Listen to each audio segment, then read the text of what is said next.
Okay, before I get into the RH the negative thing or any more ancient shit, let's step into modern times for a minute and talk about what's going on right now. So we got, we've recently handed over control or authority of our healthcare system to the WHO. Now, the WHO is part of the UN, WHO, World Health Organization, right? I know you're very familiar since we just went through this pandemic shit. That name popped up a lot. They're dictating to us, not dictating, they're making recommendations on how we should respond to things, whether we should wear masks and all this sort of stuff. And, Fauci and his crew, that's a whole other side. But anyway, the WHO is very involved in there.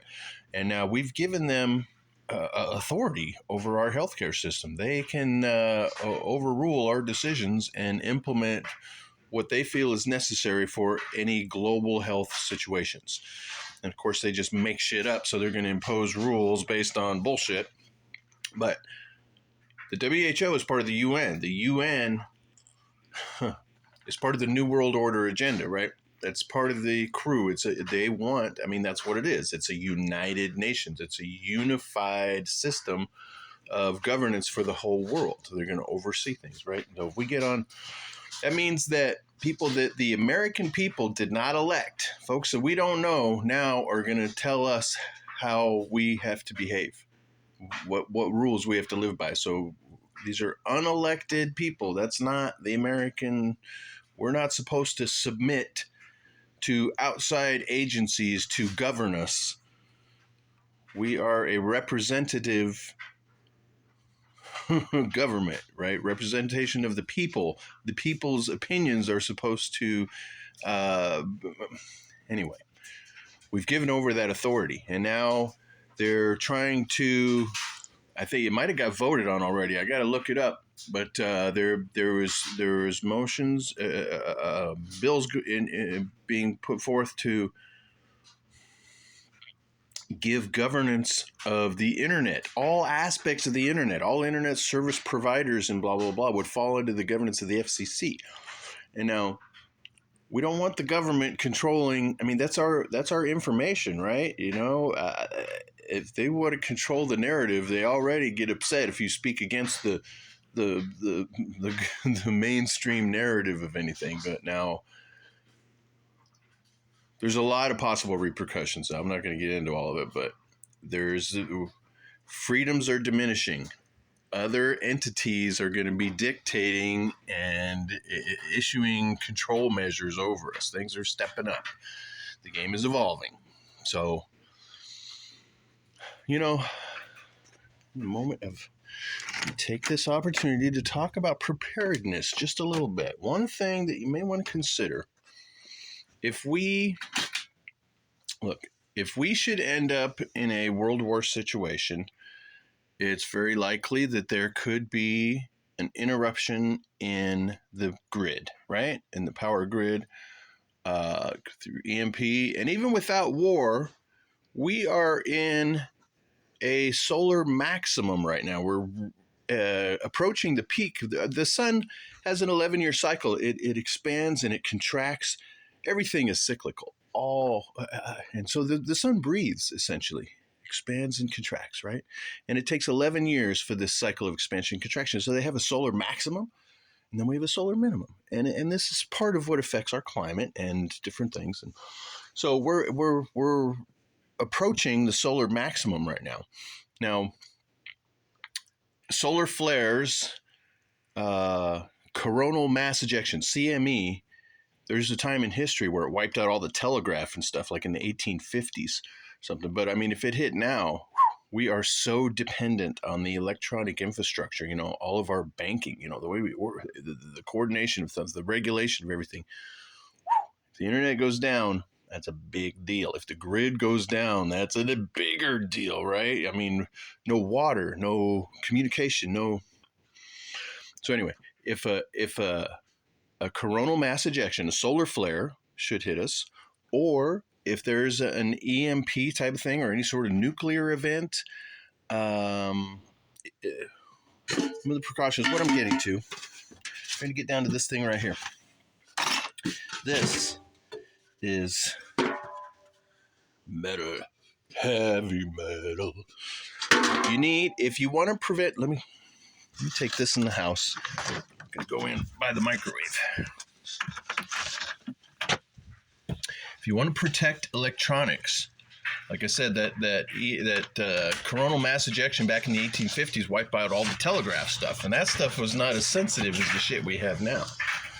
Our systems so advanced. So look, this thing right here, this microwave thing right here, that sucker, you can see through the door, but there's a grill in it. There's a metal grill there. And so it's what they call a Faraday cage. It's a full metal enclosure to keep the radiation contained within that box.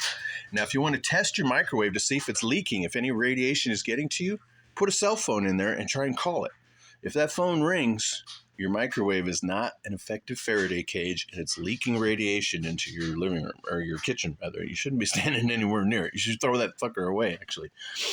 So, that same test can be done. Let's see, I have this thing here. This is the lid of a coffee can that I wrapped with a little bit of this aluminum tape. I have several coffee cans in here, so I did some little experimentations with Faraday cages. All right, here's that other one. Well, it doesn't matter. Metal enclosures will protect your electronics. So, in case of something like that, it's wise to protect a few things. Mine, I have, what'd I do with it? Left it in the kitchen by the microwave. So in mine, I have stuff, after shit goes down and the power grid is gone, I want to be able to get power again. So I have solar charge controller. I actually have two of those. I've got a better one here. Now these are 12 volt controllers because 12 volt batteries are everywhere, everything. I have in there a multimeter because we're going to need to be fixing shit. And I'm going to need, got to get stuff online. This here is a little solar charger. You can plug a phone into it or, laptop or whatever. Even if we don't have internet service, we already have a lot of apps and a lot of information on our phones that can be very handy, which also should have a backup phone. Somewhere in here, I have an old cell phone. Oh, did I take it out? Oh, I was looking through my old calendar. I got it plugged in over there. I took it out. Oh, there's another one. So I do. Oh, look, I got two of them in here. Bam. So keep old cell phones and keep that shit protected. Put it in your Faraday cage. So I use this little, it's just a little trash can, just a little trash can, and put the lid on it. And I actually, when it's all sealed up, I put tape around the top edge too, so there's no way it can leak. But I've tested. I put a cell phone in there and try and call it. It's very effective.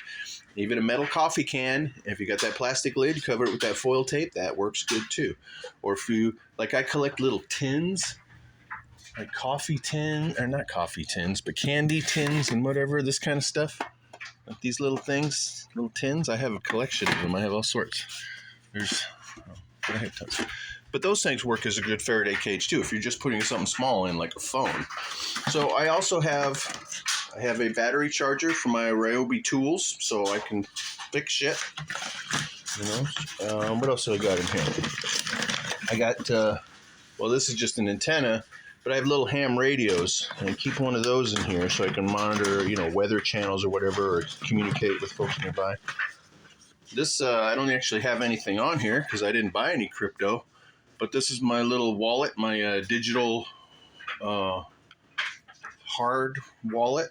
I keep that in there, but I don't have any crypto on it. But that's what that is. What else I got in here? I got a couple other little items. Some radio stuff. But yeah, I've got, so I can create power. I can, solar panels will still work, but the controllers won't if a CME hits or an EMP. So I'd be able to take any solar panel, hook it up to my little charge controller. Those things are cheap, so you can order off eBay for like $10. Little solar charge controller.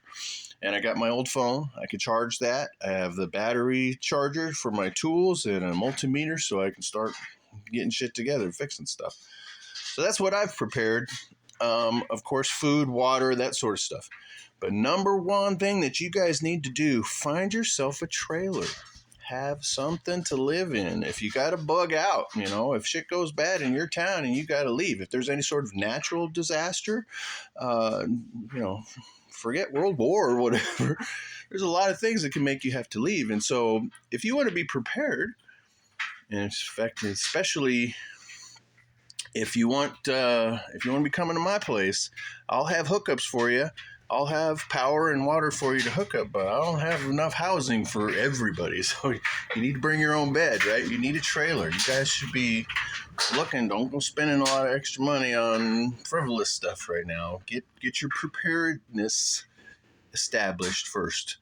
So go find yourself some kind of trailer. If you don't have a way to tow it, don't worry about that. If shit hits the fan, I'll come get you. I'll come get your trailer. But find one. Get yourself a trailer. Keep your eyes open. You can even find them for free sometimes. People got old trailers. They just want to give them away. Just getting rid of shit.